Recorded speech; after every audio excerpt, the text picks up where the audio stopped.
Welcome back to Sex, Drugs, and Soul. We're in for a special treat today. We have another 903 in the house, another East Texan here to give us some wisdom and insight into some light topics such as balance and happiness. I'm like, let's tackle it. Say what? I said, let's tackle it. So yeah, definitely. I mean, I've had so many signs from strangers, like I was telling you, with, finding true happiness, and happiness comes with finding the balance, like you want to enjoy a nice cheap meal here, after a long day. But then detox, the other few days.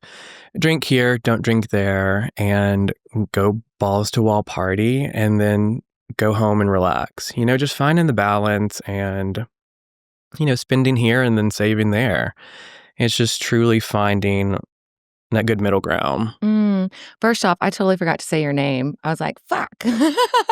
Josh Brinkman. Welcome. Thank you. I know. And I truly Thanks for having me. Agree about like finding balance. Although whenever the concept was first like introduced to me, I was like, what is that? I think my stepdad back in the day was like, you'll learn to listen to your inner guide about balance. You'll feel when you're off one way or the other. And I'm like, what is he talking about? Like, will I ever? But I think there is like an inner, I don't know if it's like an inner scale or weight thing where I can tell when I've like leaned too far one way, or like I've been too much in like the going and not enough of like just like the being or like hanging out horizontal time. How did you like come to be with balance, or like was there any like specific catalyst that spurred your balance insights, or be like, hey, I gotta reorganize some things? Or So we all have our storms that we go through, and storms always pass. No matter what you're going through, they do pass. And then you get to that point where it's just like, it is what it is. If it's out of your control, what am I going to do about it besides stress? And then so stress is going to wear down on your immune system, your looks, your productivity, your overall areas of life. And so you just got to get to that, it is what it is, and whatever happens, happens. And then it just made me realize, like, I have to find a balance. And, sounds like a point of acceptance too. It's like, okay, here's the truth of the moment. Doesn't mean that it's going to be like the truth of end all days for those to come. But it's like, okay, if I accept this where it is, this storm, and ride it out, throw on my life jacket, maybe. Literally, yeah. And then the choppy water will turn to smooth. As you're speaking about that, I just revisited this little booklet that my dad gave me of like little insights. And one of them was like, don't sweat the small stuff. And he was like, I don't know where I got that, but it just kind of stuck. I've definitely not always followed that advice, but yeah, it's been interesting to find, and maybe there's been times too in my life where, okay, in this section, I've got to make more appointments or be more like active or have like this burst of, creativity. But then there's definitely going to be a retreat time or like more soother sailing. And a lot of the struggles that we have in our life are so small compared to our like overall, plan in life, and it's just a short amount of time.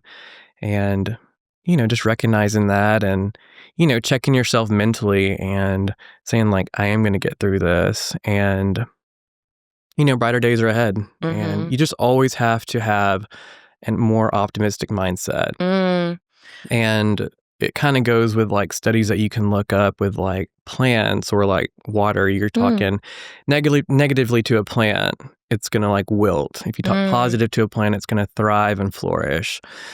Same goes with water. If you're talking negatively to water, there's more positive. Fact check me on this, but it's more positive ions or positively charged compared to the one you're talking negatively to, and it's negatively charged. So I believe that. I sing to my plants. I give them my moon blood. I do all kinds of like. And there are studies done, and everyone, can look this up. And, and so like if you're talking negatively to yourself, it's going to start like taking away and taxing you, draining you. But like, you can definitely tell those who speak positive themselves, their light is different. And their walk is more graceful and kind of just gliding through life a little bit more smooth. I like that. And kind of thinking about, it reminds me of those experiments. And I think it was like, I'll have to find it and put it in the show notes. But yeah, those experiments where they froze water and like, have you seen those where like they were different freeze frames of water and like people with joy or gratitude, and it was like these beautiful crystalline images. But if it was like negative words or harsh music, it was like, Yes, you know. I've heard of something like that. Mm-hmm. And then if we think about how much water we are, and like and then the conversations that we have with ourselves, I think that's super kind of a cool like correlation or for the dots connect. I don't want to get off on a rabbit trail, but you speak you speaking about that, about us being, so we are like 80% water. During full moons, I always tell people to hydrate because, it's well known that the tides change with the full moon. And so, working in prison and also knowing people that have worked in medical fields or medics, even nursing homes, they notice it usually happens in threes, but something during the full moon happens with people, either suicides or some, life-changing event, deaths in general. But, we're 80% water. The earth is 80% water. So, if it's affecting the tides, how is it affecting us when we're dehydrated? Oh, interesting. Yeah. No, my dad was a truck driver. He used to say that people drove crazier on the full moon. And that too. And then a paramedic friend of mine, she's like, oh, we get the craziest calls on the full moon. I'm curious. Now I'm like, since you mentioned that you work at a prison. Being aware. I do have an ex there. I looked it up. Lovely. Yeah. I was like, oh, great. But yeah, so there's been like more, is there hyperactivity or more like distress during a full moon or more ruckus? It's more of a rush of patient care. Oh, okay. It's, in like the medic field, they say that they have a lot of more traffic accidents than, there's the hospitals, and they're just flooded with people in the emergency room. It just kind of varies. And then with the inmates, they're just a little bit more crazy. It's okay. I don't think I'm on the legal podcast for the iPads. I think I get barred for it because I have a sex in the title or something, and so they won't hear you. Is what I'm getting at. Like you can speak freely. Yeah. No, it's interesting. Okay, so happiness too, and I had someone kind of like shifting gears a little bit. Or I want to circle back to the happiness that you spoke of, because I do want to say that's like what makes you happy won't necessarily make me happy, or what makes. And I had an addiction medicine specialist on a couple of weeks ago, and he had brought up the point which I loved. He's like, we're really good at picking out the moments in life where, okay, we've got a bad picker, or we're doing this or doing this. He's like, but what about the times when we're happy, and doing a personal inventory on those, and like finding the commonality of like, what are the things that brings us joy or lights us up, and then like weaving those more into our day to day. And then there's definitely, instead of just like relying, I feel like, on what we're told or sold to be happy, because I've definitely had like breakdown moments before and in closets where I was like, okay, I thought all this stuff was going to make me happy, and it didn't. So now what? And like getting back to the core of like, okay, what does Kristen like? Have you had any like wrestling moments with happiness, or did you have like a good solid foundation growing up that like helped instill certain like insights or wisdom? And I'm like, how did you come to be with like certain, different insights or knowledge, or what do you think helped formulate some of that? Surroundings. Yeah. Upbringing. I had a really strong mom. She still is super strong.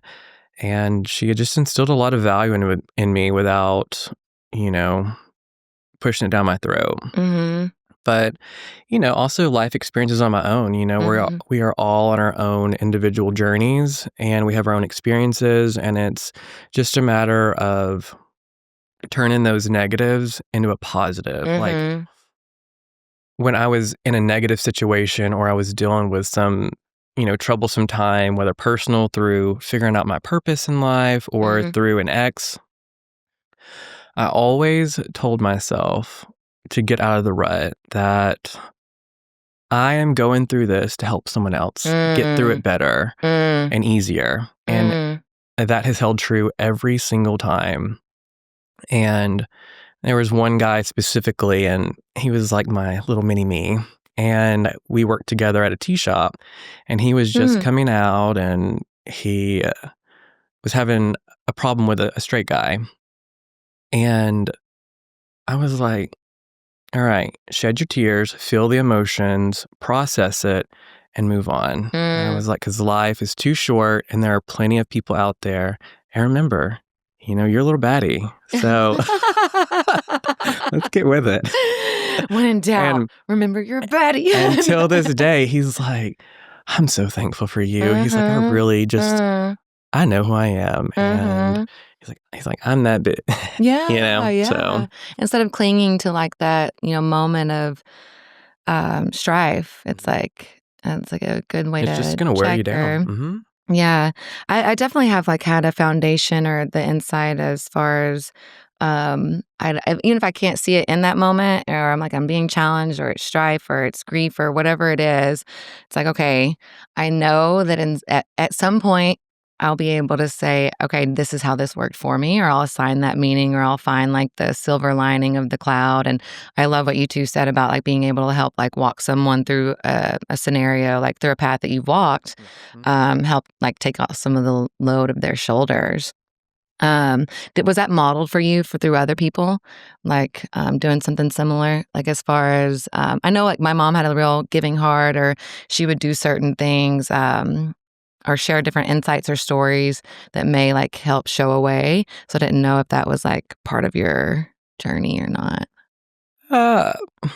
Mom is always, I give a lot of credit to her. I was raised by her, and she just is a caring, kind-hearted person and always thinks of others. So I know that's where it came from. And, there's been many situations where I put my feelings aside. So, I'm letting someone else feel. So, but, you have to check yourself because, you got to make you a priority as well. And your emotions, they count, and, it goes in there with that balance. So I can definitely have some emotional thunderstorms. Yeah, now I'm learning just like ride that, emotional wave, and then like, okay. But yeah, on the way here, I kind of thought, similar to what you're saying about like the optimism and like keeping that track of mind. I played this song that I love playing, Lovely Day. And I'm like, to me, it's like my declaration or proclamation. I'm like, today is going to be a lovely day. And so it's like, okay, then how the world shows me how it's going to surprise and delight, that's out of my hands. But I feel like if I start the day or a session or whatever it is, like with that, it's like I'm looking through that belief window and lens. So it's like I'll find the reinforcement for it. It's it goes with manifesting, speaking your life into existence. And, you're speaking it whether it's negative or positive. So you speak in a positive, lovely day, it's going to be a lovely day. You're going to have some bumps in the road, but overall, you'll get over the hurdles. What are some of your like manifestation hacks or tips or tricks? I have good intent always. I never have ill intent. Even if I'm coming off with a cold, hard shell, I have good intent, and I know I deserve it. And that's where, manifesting comes into play, and it already exists. You know that you deserve it, and you're not doing anyone wrong, and you have no ill intent. But, and meditating and visualizing that it's already present in here. So I don't know if I'm allowed to say like, You can say whatever you want. Dr. Joe Dispenza. Oh, but, yeah, I love him. Yeah. Daddy Dispenza. Oh, Daddy. I love calling him that. It makes it more personal for me. God, he's great. And his whole story and his testimony and where he's at now. He's changing so many lives with his past experience and, what he's doing futuristically. And overall, anyone that doesn't know like who he was a chiropractor, injured himself in a vehicle accident, said he was never going to walk again. And the surgeon said that, I think he went to 2 surgeons, and they said that he would never walk again. And he started visualizing and, speaking to each part of his spine that was injured, that he's healing. And, here he is, he's walking around. Yeah.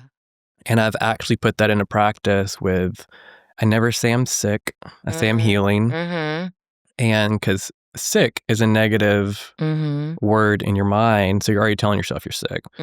So, with him, I started reading his book, You Are the Placebo, and stunning book. It's great. It's very direct and to the point, easy to read. And it talks about, you need to set a date. Like if you're not feeling well, like on a Tuesday, say like Friday, by midnight, I'm going to be fully healed. And every single time it's like worked. And I had a person I used to know that was a customer somewhere I used to work, and she was not feeling at all well. And I was like, hey, this is going to sound so cuckoo, but like, please trust me. And she was very open, and she was like a coach and super sweet. And I didn't see her until like a month and a half later after she wasn't feeling well. And she comes back and she's like, I've been so waiting to see you. She's like, I did exactly what you said. And within that time frame, I got better. And I just kept on speaking positive to myself that I'm going to be better. Every cell in my body is healing. And she's like, I tried to tell my other friend about it. And they were like, you're like cuckoo Cocoa for Cocoa Puffs. Crazy. I tried to tell my dad that too. I think it definitely takes a willingness to believe and the intention, the willingness to believe and that sort of thing too. Our minds are just super powerful. Open-mindedness. Yes. Oh, I totally believe that. They're more powerful than we're led to believe. And, you create the life that you visualize in your head. So, yeah, I had a powerful moment at a little sex magic ritual at a retreat that I was at last week. And it was kind of like about that future vision of myself and like visualizing. And like, I was like, oh, I just had this like, aha. I was like, oh, I am her. It was just like very cathartic. It was just like beautiful, like release. And just love it. I love like visualizing. I will say like, I feel like growing up in the Piney Woods definitely helped with that because I was always outside or living in my imagination or visualizing, I out in the pasture. We were always like, hopping either from hay bale to hay bale or running, hunting dinosaur bones through like discarded cow bones or something. So I feel like that definitely helped visualize. And I feel like if people aren't, getting a mental image, they could probably journal too about it or like ask themselves questions about the life that they want to lead or the life that their future self is already leading. It's like, okay, then what do you do to meet that person? Exactly. Like I've read it somewhere and it's like, you wouldn't have that in your mind if your future self knew it wasn't already for you. It goes something like that, and it's so true. Yeah, I totally believe like our longings or some of our desires or nudges in like present day are like whispers from our future self. Yes, I feel that with my book. I was like, oh God, okay, and so it felt like something that I could not do. It was interesting. And so like sometimes now I'll send little messages back to like, like my early 20s were pretty turbulent for my, or chaotic. And so I'll be like, you make it out of there, little thing, or keep going. And so I love the idea that it's like, okay, it's like I specifically had a definitely like low point about a decade ago. Actually, for the guy that's in the prison in East Texas, I was interviewed in Detectives and something. I was like, okay, so it's like me today that's sending those messages to her, like keep going, like there's a light at the end of the, just follow the path, one step in front of the other, one foot in front of the other. But I definitely remember having that moment of just like, fuck, yeah, yeah. What was your first like taste or snippet of Dispenza or Abraham or like are you into Abraham Hicks at all? Have you like the Abraham Hicks? Abraham Hicks or I feel like they're kind of like of the same like Is that the Brain. female author? She channeled. Yeah. I've read a tiny bit into her. Okay. Mhm. Yeah, what was your gateway drug into that school of thought or believing? I know mine was like The Secret back in the day. I was reading Resilience because there was a point where I was going through my dental program and I was like, just getting held back by one little thing. Either it was a class that I had missed for prereqs for either hygiene or, whatever area I was going for dental. But there was just one setback after the other, just randomly. And so I'm like, okay, this is either a sign I'm not supposed to go this direction or I don't know, And so I started reading that book Resilience, and then that just kind of stemmed, and I started just reading, and I just went to Barnes and Noble. If I've ever had any sort of low point, I usually went to find a book on the area that I had a hard time and started reading. So that just kind of was like a stem to, going around to the philosophy section and psychology and, Cool. Yeah, so Resilience. Were there any other, and you mentioned You're the Placebo, any other favorites that I definitely have a couple that I'm like, my life is definitely not the same because I read that book. The Alchemist is a really great book, and that's one I've reread it many times. And it's just a reminder we all have a purpose, and it might not go the, direction that we think, this picture perfect way, and it's just not. Yeah. And you can do everything by the books, but it's not going to happen that way. Yeah. I feel like I've had to definitely release the control aspect or wanting it to look or come in a certain way. And then it's a lot, I find less stress. I'm like, okay, I get to allow myself to be surprised. It's like a surrender, like a balance between surrender and trying to, okay, I think it's going to come in this way by force of will or something. Yeah, the surrender, I'm like, is so big. Yeah. But it's taken a while to just be able to take my hands off that. Yeah, and it's, just a matter of really redirecting any thoughts of, negative or detours. And it's just like, I know what I deserve and I know what I want and I'm going to go get it. So, Yeah, I'm like, for me, I'm like, okay, how much meditation, visualization time do I do? And then also couple with my actions. How much healing, frequency, energy, music do I have to listen to? What are all? I'm doing all of it. I'm taking my holistic supplements. I'm doing all of it. I know, and there's a part of me too that just came to a point, and I was chatting with someone the other day. I was like, I'm tired of fucking healing. And and I mean that in the way that there's nothing wrong with me or broken. But I'm okay. I'm totally going to allow insights and awarenesses and growth. And I'm just kind of making a shift for myself as growth over healing for me. I mean, I've had a profound, what one would say healing journey or personal growth or, development journey. But I guess just the connotation now that's sitting with me, because I didn't want to look at myself as a project to fix, more of a miracle to explore. And it's just it's I can breathe a little bit easier and just be within that concept. When you're letting go of control. Yeah. Yeah. And it's wow, okay. Show me. And that's one thing I tell a lot, and I say it even to myself, is if it's something out of your control that you stress about, then why stress about it? Yeah. I feel like it's a big illusion in some ways too, is how we think we can control things. And maybe sometimes we can manipulate things, but there are some things, but if it's out of your control, you're just wearing on yourself and, you're doing yourself more harm than good. So. Or that energy that is being expended, focusing on that could be freed up to go to something else. Exactly. Releasing it. More and then that lower energy, that lower vibration is already setting you back. Always vibe high, always, higher energies. So yeah, I used to think that having my moments of sadness or grief, I was like, oh, I don't know if I want to feel those because I want to be, stay up here. But it's I can still feel those and go through that and still maintain a higher frequency or be I think it comes down to intention too.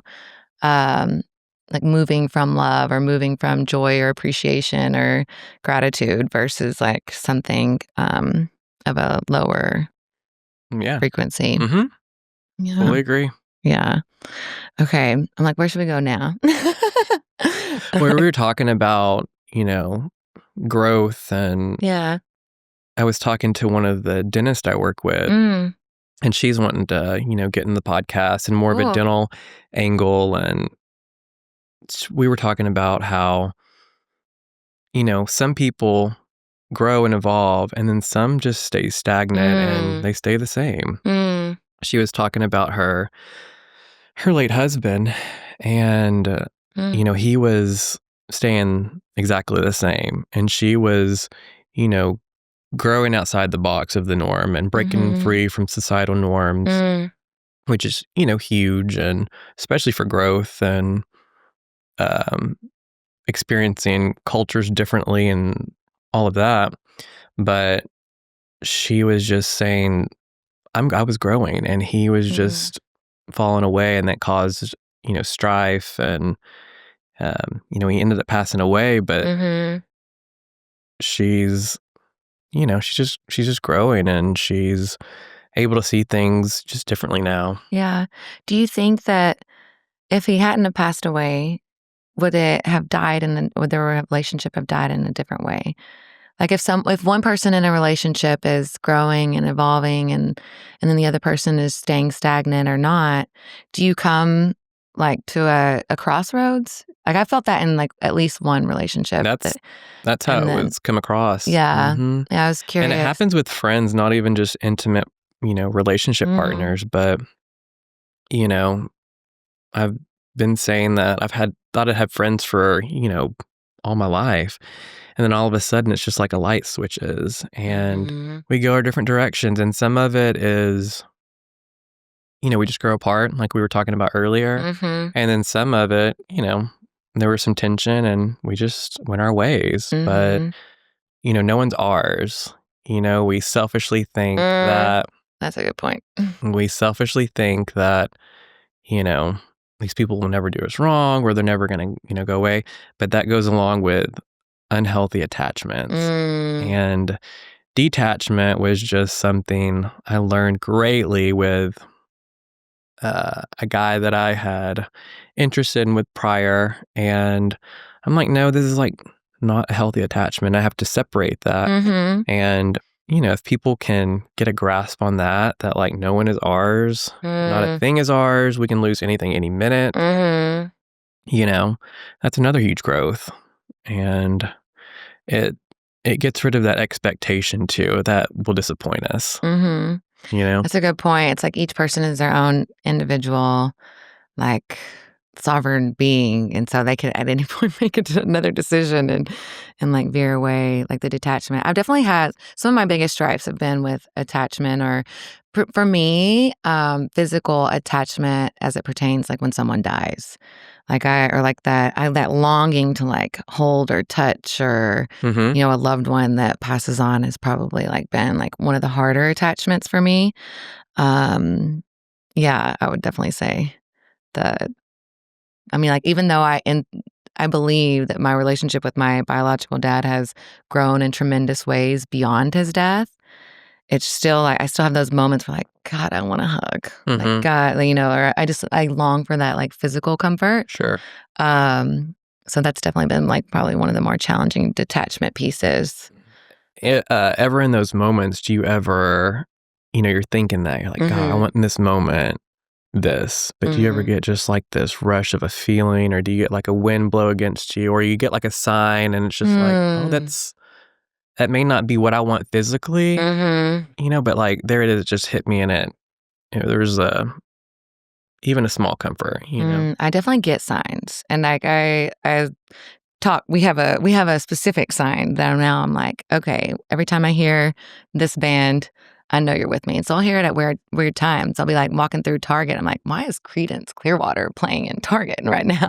It just feels like, oh, okay, you're telling me that I'm here. Like, I don't know. I just love that. Do you get signs from, or like lean into signs, or? I'll see, we all talk about the Yeah. angel numbers or numbers Yeah. in general. And some of the numbers, like let's say like 555, that's supposed to signify change. There'll be times I'll, just be thinking like, God, I need something different. Or, I'm thinking something in that specific moment. And then let's say like that number pops up and it's like, okay, change is possibly coming, or, something random like that. But, I stay open, and it's just, those are kind of little, I guess you'd say, angel kisses. I love that. I love that term. I might plagiarize that. Angel kisses. And being a baddie. Being a baddie with my angel kisses.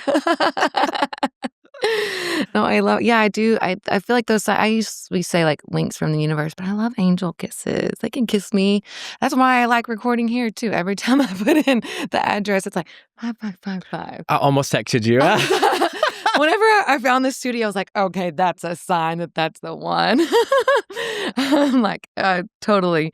And I love looking for them. Like, if that puts a little joy in my step, then I'm going to keep on looking for those signs or the angel kisses and follow what's lighting me up. Yeah. Reflect too, of like, yeah, what am I feeling? Or if you're just if you're driving and not really thinking anything, but then you see just a random number, it's like, okay, well, what am I feeling in this moment? And it just gives us a self-check.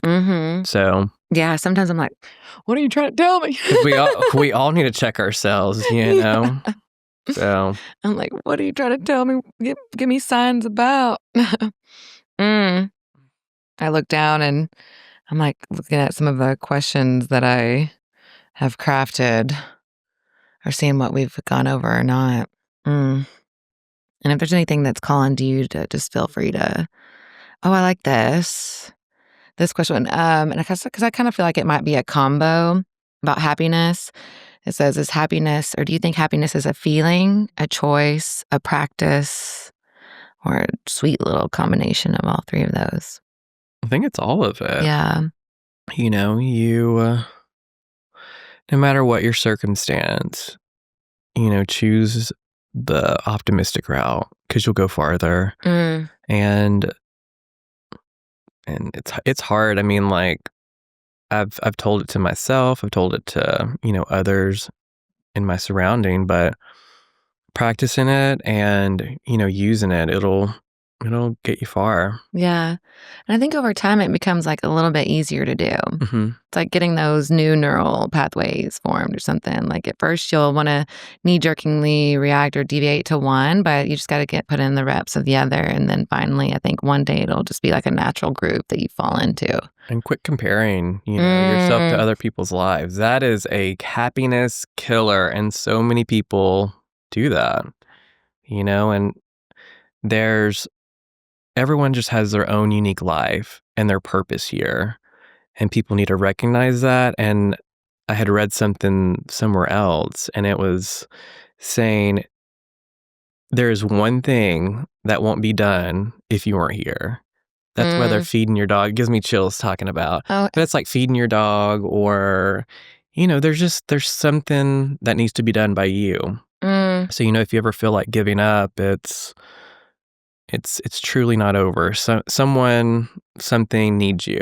So. And maybe even like the comeback story out of that, for sure. Yeah. Oh. It's a cozy I'm thinking feeling. of my little Boudreaux. I'm like, one day I hope that he's calm enough and chill enough to be able to like come in here and like hang out. Yeah. And like, just like be my little show dog or something. Yeah. No, I know there's definitely been, like last summer I was having some interesting thoughts, right? And so I had to like check myself, and I was like, okay, like emergency brake, like and feel into that. But I love also what you said about not comparing ourselves to one another, because I feel like it's so easy to do with like Instagram or Facebook or that sort of thing, like the highlight reel. And I definitely kind of felt a little bit of that at a recent gathering. I went into something as like one of the youngest people there. And so I was like, is this like reverse ageism? I'm like, what is this? Because I did feel like a little I don't know if it was judgment or just maybe projections about being younger or being older or like that sort of thing. And so, yeah, I do think there's a lot of truth to that quote. It's like comparison is the thief of joy. And age is just a number. Yeah. We're all going the same direction and we're all at different paces, Like I have friends that I wouldn't have thought would have ever gotten married or had kids and and then there's some that are still single and there's no comparison. Everyone just has their own timeline. So, and unique journey. Yeah, and like you just just so many people get wrapped up in I should be there. I'm this age and I need to have kids by now. I need to get married. I need to be making this amount of money. I need to have, this house. But, whatever you don't have, or if it hasn't happened yet, you just need to take it as like, I'm being protected from this right now. It's not time. And, yeah, it's like it'll happen when it's supposed to. Yeah, getting that nervous system ready to allow it in. I definitely sometimes whenever I have like shit on my to-do list, or I call it my get-to-do list, my creative get-to-do list, or creative play. I like saying play instead of work, but or contribution. But sometimes when I start feeling a little overwhelmed because I'm like, if there's a lot of things on there, I'm like, the world will still keep turning if I don't do any of this shit. But it's sort of just like a good check for me, or like a good like, okay, I can actually just take a deep breath right now and do one or two of those things. I don't have to like have, put the pressure on me to do more than right. Yeah, I'm like one thing at a time. That's all I can do anyway. Like you said, the world is going to keep turning 100 years from now, yeah. At least your energy was here to leave a good impact, Do you think that we chose to come here at this time? Like, I mean, that's a whole other topic, but I mean, we can dive into it. Well, yeah, because I mean, there's like a. If we're going to talk about soul contracts and. Let's go there. I'm open to it. I totally think like we chose to come in, chose our parents, chose some of the, with my stepdad, one of the biggest strife of my life, also one of the biggest gifts. But I feel like we made a soul agreement and contract for the impacts to formulate me in a certain way so that through the expression of me, it'd have a higher healing for all or contribution. And so I definitely believe in like soul contracts or agreements. But I've read into it. I mean, I am very open to many beliefs, and I love reading about different religions and how different people go about their belief systems. But I like that. I like that whole idea of, we make these soul contracts, and it goes into déjà vu for me. So when I think of a soul contract, I think of, okay, we have these déjà vu moments, and it's like, we're all like, oh, it's weird. It's like, where am I? And I've seen this before. But the best way I can put like déjà vu to where it makes sense as a whole, you go watch a movie for the first time in the theater, and you remember bits and pieces. So then, in your soul contract, you've seen your whole life. You see who you're going to impact, the whole wrap up of this life. And it's like, okay, I definitely can handle that life. And then you go hit in the real world, and you get these little snippets each time. And it's like, oh my gosh, I've seen this before. And every time I have those moments, I'm like, I've seen this. I got to keep going. And, so that's how I kind of like relate that to like the soul contract. And, when they say like you have a kid, it's not for a mistake reason, whether good or bad, it's part of that duo of, helping each other grow. And when you have kids, you look at life differently. That's what I hear from a lot of parents. It's like a relearning process. So, Yeah, I don't know if I'm up for that relearning process. The what? The kids one. I'm like, that's something I'm like, oh, Yeah. Yeah, little ones. It's a lot. Yeah, my aunt actually the other day said something about, you know well, recently, I could also share this. I recently found out I have a sister that I didn't know about. Okay. Yeah, and so my aunt, pulled my but had gone to visit my grandma, and she had done ancestry and, like, pulled my mom aside and, said something along the lines of, "I did ancestry." Someone came up to as either a niece or a half sister, but she came out as, I guess she was born after my grandfather died, so I was like, "Well," and then, like, you're doing math, I'm like, "Okay, it's most likely my dad's." I forget why I even said this, but it's also kind of, in a way, like a déjà vu moment or an intuitive knowing moment, because I used to tell my mom all the time that I'm like, "I wouldn't be surprised if I have a" it's always a sister. I was like, "If I have another half sister out there, like maybe in Germany or something when dad was in the military." I mean, he was 6'5", motorcycle. I could just see him, like, having, like, some rendezvous and leaving and not having any connections there, like, so I'm like, "How much of this did I craft?" But then so my mom called me up, she's like, "Yeah, Kristen, it's not Germany, but you were right. You possibly do have a half-sister that you didn't know about." And I was like, "What?"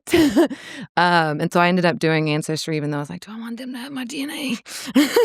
And I did it, and it came back as half-sister or aunt, and so we had some conversations, and it's like, yeah, it's a kind of I like your term angel kiss. So to me, it's like a little angel kiss, a little not necessarily déjà vu per se exactly, because I love those feelings too. And I love that descriptor of like, okay, we've seen the movie before, and like we know we're kind of for me, it's like, okay, I must be on track if I'm getting this déjà vu moment, or there's like a sense of alignment for me when I have those vu moments. But I was like, oh, this is really interesting to come in. And it also feels like a gift from beyond, like my dad giving me another gift that I didn't know about. Yeah, But and do you think that, because I really believe in, like, intuition and gut feelings, mhm. and, I mean, you also did speak into existence too, but it's also Yeah. a feeling that you had, and we're all energetically trading energy, Mhm. and so through him, you're still energetically aligned with Mm. her, Mm. even Mm. from a distance, Mm. Mhm. So is there that pull right there, and you're just like, "I have that feeling that she's there." I don't know You how know? it's like kind of an awe-inducing moment for me because, there's been so many times in my life where I didn't listen to my intuitive knowing or gut feeling or whatever pattern whatever you wanna call or assign to intuition, but this is kind of like, "Okay, no, I definitely had that thought or that knowing from, like, way, way, way, like, 10, 15, 20 years ago." Mhm. And so, yeah, maybe there's something to do with like the genetics or DNA pull or some kind of core. I don't know what it is, or I'm happy not knowing a lot of things. Like I want to know. I have an insatiable curiosity, but like for me to say exactly what it is, I don't know. But there's definitely like some kind of tie, and it's interesting to me like how much is like when I think about arguments between like nature and nurture. I'm like, there's certain trait. I'm like, she's never been married. I've never been married. She's like, the certain, qualities. Or I'm like, oh, that's interesting. Like, we kind of have similar perspectives on that. Or, yeah, it's interesting. So we're gonna meet in July. So I'm pretty pumped about that. And it also gave me perspective too. She would have loved to have been in my dad's life for a day, a year, all that, and then so much of my perspective was, "Fuck, I only got him for 20 something years." And so it was just like this recalibrating, moment of get to have a dad that I miss and, appreciate the time that we did have together, and, like, a check myself moment too, because that's not her reality or pathway, and now she gets to learn about our dad through me and through my grandma and through my brother and through our family, but it's definitely a bittersweet moment for her too, to realize that, "Oh, okay, the person I've longed to know my entire life," her mom told her that her dad was someone else, um, has already passed, and so it's just interesting, and, like, there's, like, different awarenesses or ahas that have come through already too. And with that, I mean, Mhm. you know, you get to relive all those memories. Yes. That's a Yeah. moment for you too, and Mhm. it's gonna be a comfort for her. Oh, for sure. I mean, we've already Yeah. chatted, like, 2 or 3 hours. She's like, so tell me about him. I'm like, he's stubborn as fuck. I do the phone. It's not really, I had it on speaker. I'm like, I don't know why I still go to. And she's like, I'm so stubborn. And I'm like, me too. He's the only person that I know that's more stubborn than me. I was like, I remember arguing about where we were going to lunch one time. And I was like, no, I want to go to this restaurant. He's like, no, I want to go to this restaurant. We went to his restaurant. Of course. Yeah. And so it's just really interesting. So I'm excited to see where it'll all go too. Life is crazy. Yeah. Life's so weird. Like, there's moments I'm like, are we like in a matrix? Yeah, I know. I'm like, like, how much of that did I craft? Or because it was a story I told myself for so long. But all those things had to align before that story even came into my field of awareness. Like they had to do the whole, oh yeah, the whole thing. whatever it was. Oh shoot! She didn't just pop out of thin air. No. I'm like, there was so maybe there is like that chord thing. I don't know, but it's so cool to ponder. Yeah. I'm like, what other rabbit holes can we go down? Oh my gosh, like there's so many. But we just have full of twists and turns in this life, and for sure, definitely nothing shocks me anymore. I swear. Really? No, nothing at all shocks me. Yeah, I'm like, have you had a lot of shocking moments in life where you're like, okay, it's just kind of recalibrated that, or? I mean, growing up gay, yeah, you definitely have a lot of shocking moments, especially with like straight guys. Okay, yeah. That story could go on. Yeah. Oh, how did you come? Yeah, if you don't mind sharing, or I don't know how much you want to share. I mean, like about that moment that you came out, or I've known since I was in pre-K. Yeah. I swear. And I remember I was like trying to like impress like, a little boy on a tree. Like I was like in pre-K and I'm like trying to be cute. And I got my arm rested up on a tree and he's over there looking and I get bit by ants and I'm like, no. This is what I get. So cute. I grew up in a very religious home and in private school most of my life.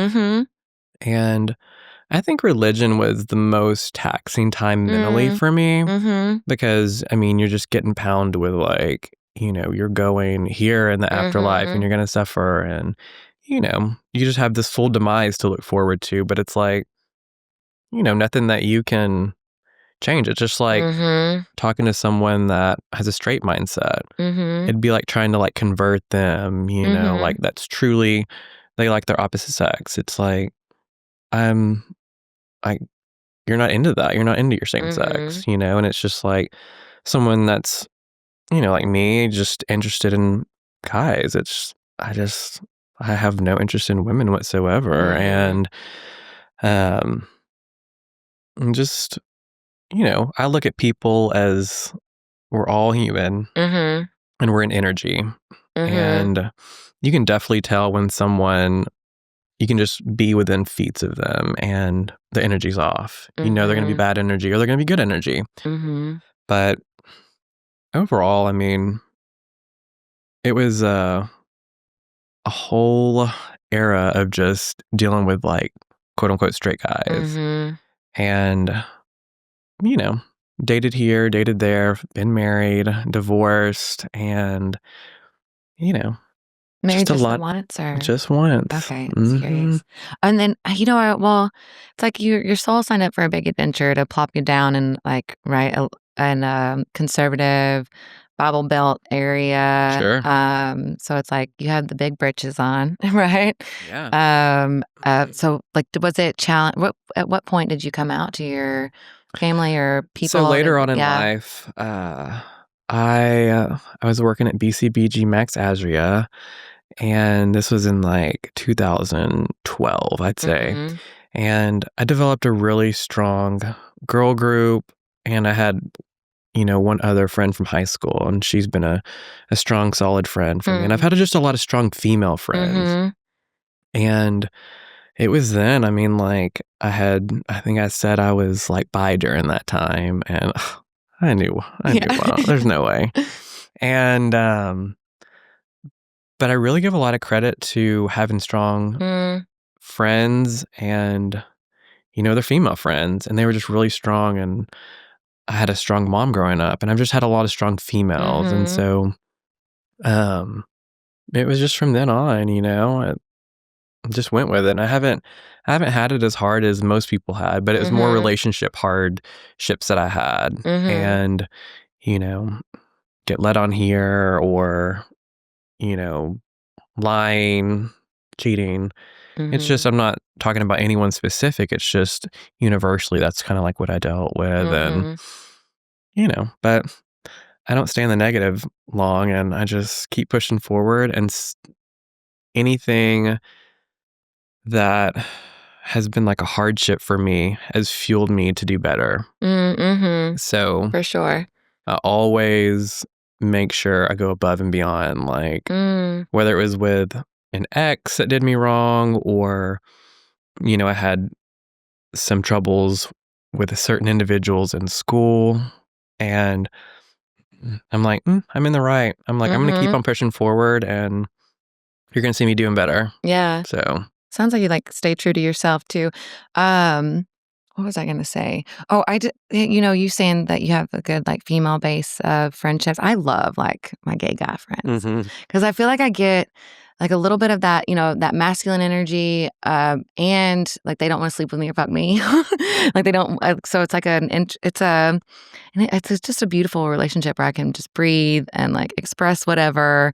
It's all it usually tends to be to me just like more authentic, like free flowing, unapologetic. I don't know. I just have loved or had beautiful relationships in that capacity. Well, in here, I mean, we can easily go into the direction of masculine and feminine energy. Yeah, for sure. And gay guys are typically more into their feminine energy. And we all have it. We all have masculine and feminine energy, and it's like finding the balance. Usually in women, it's the feminine urge or energy to care and be soft, and the masculine energy is guarding and protective, and that's another area of finding balance, like we were talking at the beginning. And those are balance when you're with your people.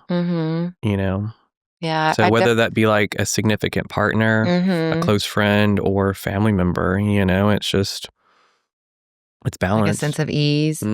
I definitely have, like, I remember having an epiphany. Like, I was like, oh shit, my masculine energy was serving as my protector or shield from my feminine energy for so long. It's like, oh fuck, I didn't realize. Yeah, yeah. So it's like that softening and surrendering and being, and I love my like sensual yumminess too. That helps me lean into more of that like softer feminine energy. It's nice. Yeah. Like I like to lean in more to like the feminine side because like I'm always in my masculine energy, just very, tough shell, but I do have a soft center, and it's just a matter of who gets access to it. Oh, that's a good point. Like, being discerning about who gets access. I've had to recently even just like kind of give some like strong boundaries. You do. You have to put your foot down. Yeah. And it's like, oh, okay, not everybody gets access to my energy or because then they see that side of you, and then you could be a stepping rug for them. So, or a teaching moment. A friend of mine said, as I told her the story of like setting a stronger boundary with someone, she's like, and then you give them permission to do the same, or like show them in a different way. And it's like, yeah, if they'll see it like that, yeah. But who knows? It's like those little catalyst moments. I'm like, okay, I want to get to our lightning round. Where to put my lightning I round. know, yeah. Well, so Boudreaux's middle name is Lightning. That's my dog. And so I was like, I want to have like some fun, just like no thinking, just like whatever questions. Loves it. And so there's like, so we'll just like kind of lightning fire some of these out. Let me take a little sip of my coffee too. Do it. All right. Sunrise or moonlight? Sunrise. What about you? It's usually easier for me to stay up for the moonlight. But I like the promise of a sunrise, like a new beginning. I've definitely been one that I've like romanticized my yesterdays. So I like the idea and promise of tomorrows or like the visions of future. And that's what I associate with sunrise. Okay.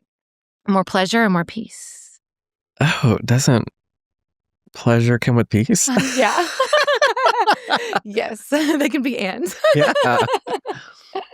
I mean, that's a vast little topic. Yeah. I'm like, pleasure does bring me peace. It's like a food coma. There's peace, sex. It's like peace. I'm just like, yeah. Yes, I get so much pleasure in food. I'm like, yes. Okay, spontaneity or structure?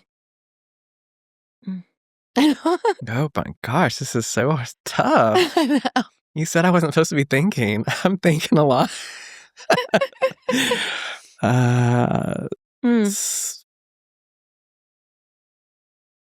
Both.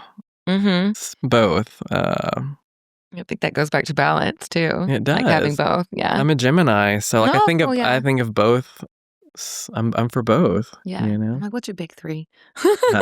This isn't part of my lightning round, but I'm curious about your big three. Okay, no, we'll come back to that on or off air because that gives people a lot of insight into you.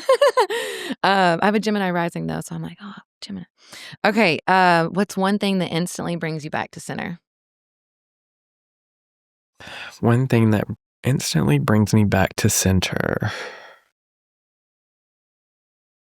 That I have good intent to be here for others. And I have a purpose. I love that. What about you? For instantly brings me back to center, taking a deep breath. Just like a just like feels like that settles or drops me into my being. Or yeah, if I'm like kind of squirrel mode, yeah, taking a deep breath or like centering my attention on something. Sometimes it's like those, okay, what am I seeing? Drop me back into my body from not being so much in my mind. I'm like, what am I hearing? What am I tasting? What am I smelling? So just kind of walking me through like a sensory grounded meditation. Yeah. Or like kind of just like, okay, what's working for me?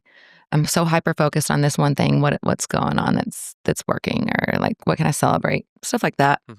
That's not one thing. Kind of deviate. This one is like what throws you way out of balance. I definitely have mine. Go. What throws me way out of balance? Injustice. Yeah. Like, you do not do someone wrong that has been right and doing good to you. Yeah.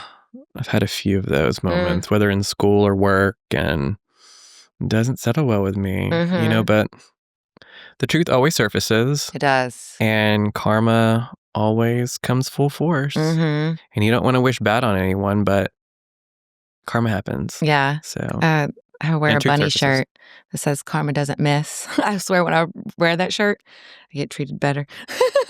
People are more aware of their karma. No, yours. Yeah. What now? What's yours? Throws me out of balance sleep. Like if I don't get enough of it. Sure. Like if my sleep schedule is off or wanky, I'm like, I feel more off or like just kind of like, bleh. There's a book called Why Do We Sleep? It's great. Okay, breaks down sleep and just how important sleep is. And it's for everyone. And it messes up with your mental clarity, your immune, your productivity, you know, all of it, all of your life. It can really affect that. Yeah. So making sure you're just getting adequate sleep. Yeah, it's a bit huge for me. Like, so I'm a 7 to 10 girly. Happiest moment that you can remember, go. Happiest moment. Oh, yeah, there's so many. I have a recent one. Oh, yeah, share a recent one. So, my mom is the most selfless person. So, got a little tick on my throat. Excuse me. Okay. The last Christmas, I run out of things to get her because I've gotten her everything that she's like low-key said that she wanted, but she'll never buy it for herself. So I bought her like a sapphire earring. And, diamond necklace, just little things that I know she'll never buy. Mm-hmm. But then this Christmas, like, God, what am I going to do?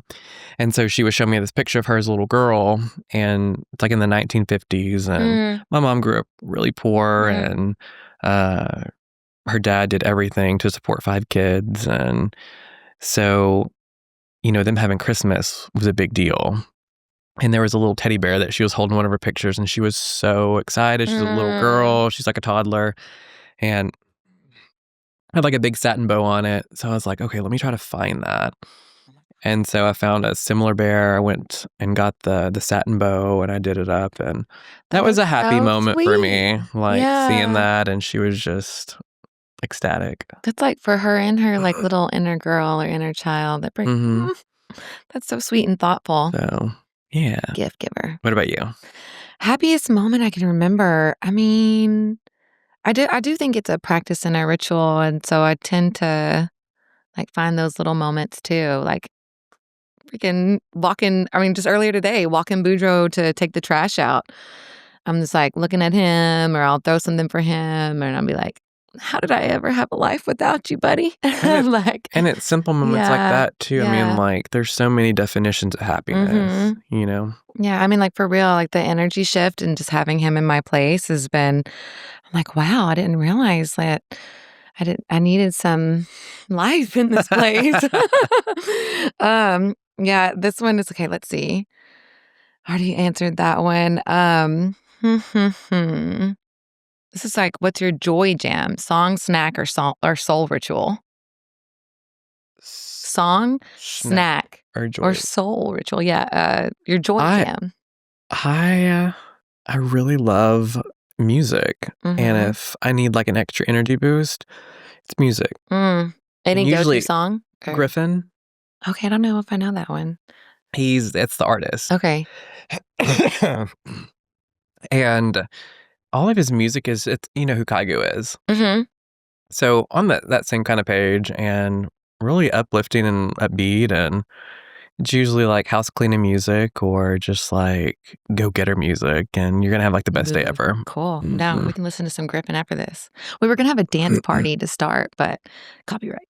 No. Okay, what's more powerful, discipline or devotion? Discipline. Discipline, it'll help in all areas, and that'll help with whatever you're devoting to. Like if we go the angle of like a relationship, being disciplined to,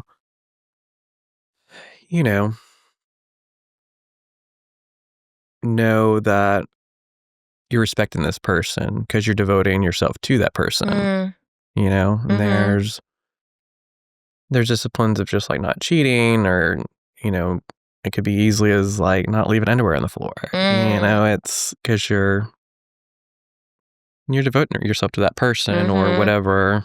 I like making common agreements. I love the word devotion, but discipline has definitely helped me in certain aspects, like whether I'm going to be devoted to my writing practice, or I love the word devotion and then infusing my actions with it. But it's like, I feel like they can be somewhat interchangeable. Okay, a couple more. Yeah. And then I want you to just drop whatever you want to leave people with. Sure. I feel most alive when ... I feel most alive when I've helped someone grow. Yeah. That's a great feeling. And like they either had a rough past or having rough times, and it's like you have grown, and like we're all here to help each other. Or what are all of us millions, billions of people here for? Yeah. We need each other. So helping people grow. I love that. Level up. Okay. What's the weirdest thing that's ever made you happy? Weirdest thing that's made me happy. Okay, you go first. Weirdest thing that's ever made me happy? Why do I think of food? Kind of because I'm hungry right now, but like probably some like weird concoction of food. I mean, I love, I mean, like salty and sweet things together. So I mean, I've dipped French fries in ice cream before. That's kind of weird, or I mean, whatever weird.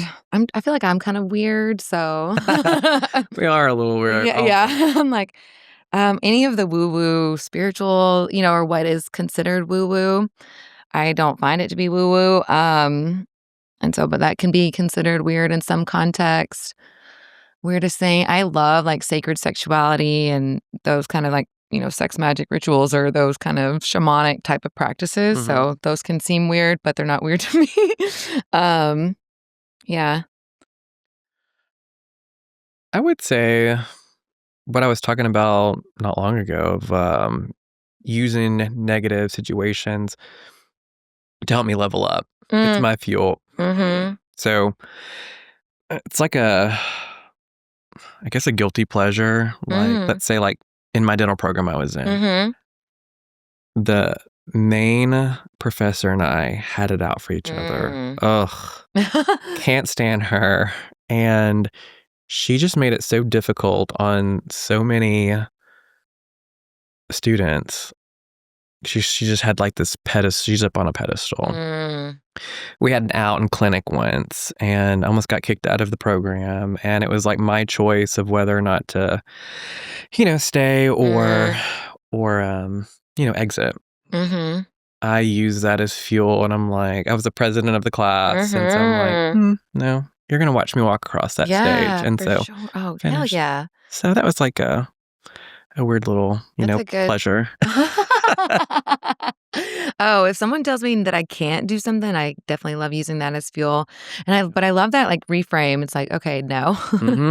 I may have to bite my tongue in one instance, but I'm gonna but you're gonna watch me walk across the stage or I love that. It's like little the greater victory. Okay, this one is, if happiness were a person, how would they walk into a room?